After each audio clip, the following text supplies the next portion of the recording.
आज 77 देशों के 118 राजनयिक भी महाकुंभ में आस्था की डुबकी लगाएंगे। 77 देशों के राजनयिकों में जर्मनी, इटली, जापान, रूस, मलेशिया, भूटान और नेपाल के राजदूत और राजनयिक शामिल हैं।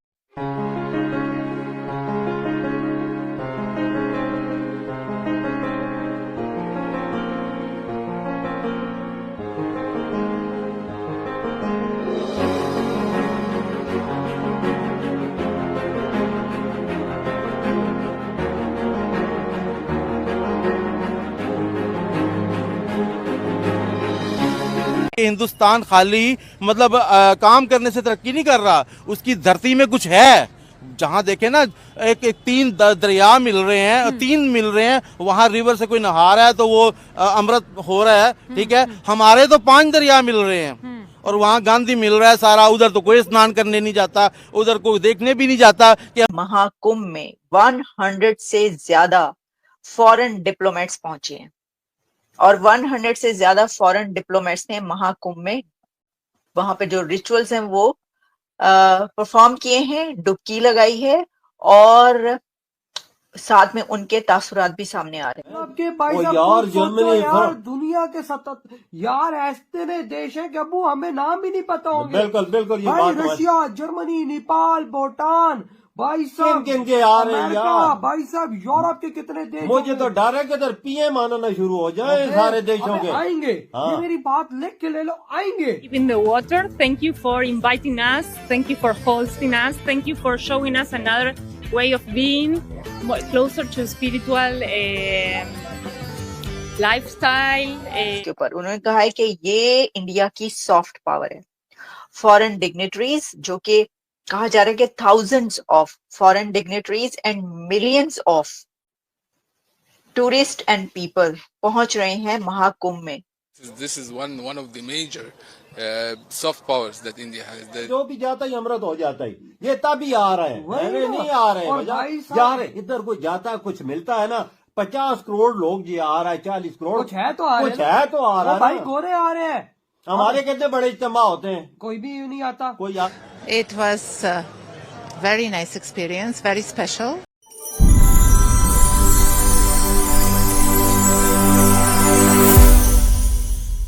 कुंभ मेला जो है हम बचपन में भी सुनते थे, होश में भी सुनते थे कि कुंभ मेला बहुत अच्छा है, उसमें जो बिछड़ जाए फिर नहीं मिलता, ठीक है। और मैं कहता हूँ कि बहुत सारे मेले होते हैं, हमारे मुसलमानों के हज होता है, राइवन के इज्तिमात होते हैं, ठीक है। और पॉप मतलब क्रिश्चियनों के भी बड़े बड़े इज्तिमात होते हैं, मगर इससे बड़ा इज्तिमा कोई नहीं होता, ठीक। मैं कहता हूँ कि इंडिया हर चीज़ में अब आगे जा रहा है। देखें वो हर चीज़ को कैश कर रहा है, अपने कल्चर को कर रहा है। हम यहाँ कोई इज्तिमा करते हैं, कोई जलसा करते हैं, पैसे लगाते हैं, हमें रिटर्न कुछ नहीं मिलता। तबलीगी जमात का जो इज्तिमा होता है 10-10 लाख का होता है, मगर हमें रिटर्न कुछ नहीं आता। ये वाहिद इज्तिमा है कि जो 7.5 करोड़ लगा के 2 लाख करोड़ आमदन तो किस कोई इंडस्ट्री लगा के भी इंसान नहीं कमा सकता। इतनी जल्दी एक माह में कोई मतलब है कि जहाज बना के भी नहीं कर सकता। कोई भी ऐसा काम नहीं है कि जुए में भी नहीं है इतने पैसे जीत सकता जितने वो ये इस पे कमा रहे हैं। तो कल्चर और मेले की बात करें, कुंभ मेला, ये मेला बहुत बड़ा है। जैसे अंकल ने कहा कि अक्सर मैं भी ये सुनती हूँ कि तुम मुझे कुंभ के मेले की बिछड़ी हुई बहनें लगती हो, मतलब कि पहले तो फोन नहीं होते तो जो बिछड़ जाता था इस मेले में वो बिछड़ गया।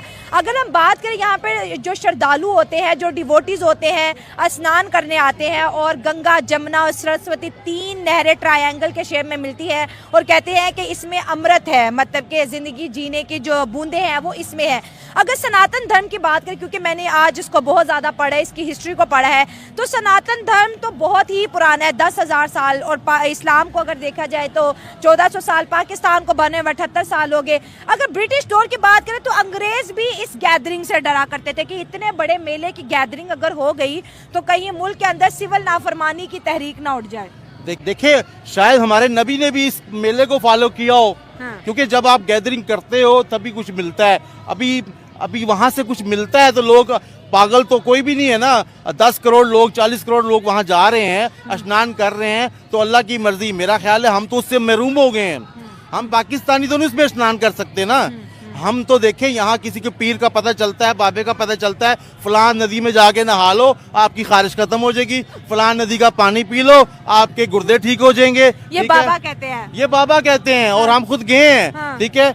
और सेवन शरीफ में गंदा पानी है, वो उनका गंदे चश्मे का लोग वो भर के बोतलें लाते हैं, दवाई के तौर पे इस्तेमाल करते हैं। हाँ। उनका मान यकीन है कि इससे हमें शफा होगी। हाँ। तो मेरा ख्याल है कि हमें भी स्नान करने जाना चाहिए था और हम भी शायद पवित्र हो जाते, हाँ, पवित्र भी हो जाते और शायद हम गुम भी जाते और फिर मिल भी जाते और बाद में कुछ अरसे बाद मैं तो कहता हूँ कि पाकिस्तानी घूमे हुए ही अच्छे हैं। हम घूमेंगे जाके कुछ अरसे बाद जब मिलते हैं तो बड़ा मजा आता है। हाँ। तो हम तो आप घूमना चाहते हैं उस मेले में? हम घूमना चाहते हैं, हर बंदा घूमना चाहता है। हर बंदा इस टाइम पाकिस्तान में भाग रहा है, घर वालों से भाग रहा है, भाइयों से भाग रहा है, अपने मुल्क को छोड़ के भाग रहा है। ये तो मजाक की बात होगी। जैसे हम कल्चर की बात करें, सनातन धर्म के, अगर हम रिचुअल्स की बात करें, वहाँ के जो फेस्टिवल्स की बात करें, तो दुनिया से लोग आते हैं। जैसे आप बात कर रहे थे कि एक अरब से जो व्लॉगर है वो भी आया हुआ है, मुस्लिम भी आते हैं यहाँ पर, वो देखने आते हैं कि इतनी बड़ी गैदरिंग को कैसे मैनेज कर लिया उत्तर प्रदेश यूपी सरकार ने। 10,000 करोड़ एक टाइम पर, अभी तक देखा जाए तो सिर्फ 30 के करीब जो है लोगों की डेथ्स हुई है भगदड़ मचने से। अगर देखा जाए तो वो लोगों की अपनी गलती भी हो सकती है और इतनी गैदरिंग में इतनी डेथ्स हो ही जाती है, कोई इतनी बड़ी बात तो नहीं है। लेकिन अफसोस है। आप क्या समझते हैं इतनी बड़ी चीज़ को मैनेज करना, उन्हें डर नहीं होता कि बॉम्ब ब्लास्ट ना हो जाए, कोई खतरा? देखिए, जब इंसान सही नीयत से कहीं जाता है ना तो उसको किसी को भी चीज़ का खतरा नहीं होता। ठीक है। वो तो मरने के लिए खुद वहाँ गया है, स्नान करने, उसकी जान भी जा सकती है, उसको पता है मेरे साथ क्या होगा। जिस तरह हमारे हज में जाते हैं तो कफन पहन के जाते हैं, उनको पता होता है कि यहाँ हमारी जान भी जा सकती है। गैदरिंग होती है। ठीक है। हमारी हज की होती है, फिर हमारे इधर रायवंड में गैदरिंग होती है और क्रिश्चियनों की भी होती है, तो वो इसीलिए जाते हैं। मगर उनको कुछ मिलता तो है ना, आखिर वो कुछ है। हिंदुस्तान आज क्यों तरक्की कर रहा है, मुझे आज समझ आ रही है कि हिंदुस्तान खाली मतलब काम करने से तरक्की नहीं कर रहा, उसकी धरती में कुछ है। जहाँ देखे ना एक 3 दरिया मिल रहे हैं, 3 मिल रहे हैं, वहाँ रिवर से कोई नहा रहा है तो वो अमृत हो रहा है। ठीक है। हमारे तो 5 दरिया मिल रहे हैं और वहाँ गांधी मिल रहा है सारा। उधर तो कोई स्नान करने नहीं जाता, उधर कोई देखने भी नहीं जाता कि हमारे दरिया किधर मिल रहे हैं। हाँ। तो हमें भी देखिए वही जो ये 3 दरिया है ना, हाँ। इन्हीं का पानी पाकिस्तान में भी आता है। अच्छा। इनका पानी पाकिस्तान में भी आता है। लेकिन वो सनातन धर्म का बिलीव है ना, हम मुसलमान हैं, हमारे बिलीव्स, हमारे यकीन हो रहे हैं। सनातन धर्म के जो है उनके स्पिरिचुअल जो उनकी जो किताबें हैं उनके अंदर जो है उनके बिलीव्स हो रहे हैं। तो उनका बिलीव ये है कि इसमें जो है अमृत है, तो इस वजह से वो साधु संत अघोरी आते हैं यहाँ पर और लोग जो है उनसे बड़ी बड़ी दुआएं भी करवाते हैं कि भाई दुआ भी कबूल होती है, मन्नत भी पूरी होती है, लोग अपनी मन्नतें भी यहाँ पर, मतलब कि इतनी बड़ी एक रिलीजियस गैदरिंग जिसको सैटेलाइट से भी देखा जा सकता है। ये सैटेलाइट पे भी देखा जा रहा है। मैं आपको बताऊं कि दुनिया में सूरज एक है, चांद एक है। ठीक है।